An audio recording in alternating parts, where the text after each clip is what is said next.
મેં જોયા છે. જો આજે મેં ગાડીમાં આવ્યા, ઉતર્યા, મેં એમના દર્શન કર્યા, એટલે એટલું શબ્દો જ નથી. मुझे तो वो साक्षात मूर्तिमंत प्रेम मूर्ति दिखाई दी है कि उनके रोम रोम से प्रेम झलक रहा है. उनके सामने तो मैं समझता हूँ कि ब्रह्मांड का कण कण भी नतमस्तक होना चाहिए. वो इतने सहज, इतने सरल, अद्भुत है.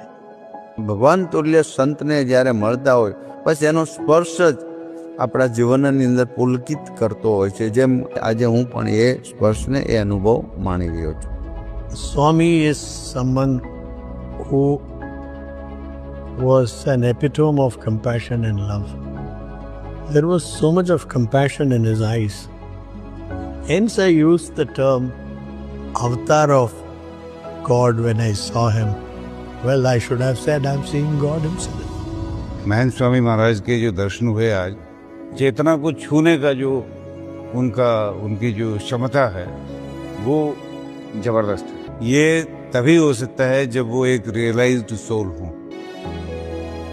संसार के सामने तो आप एक इंसान बन के ही बिहेव करते हो.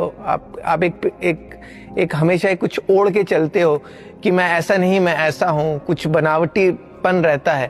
लेकिन जब मैं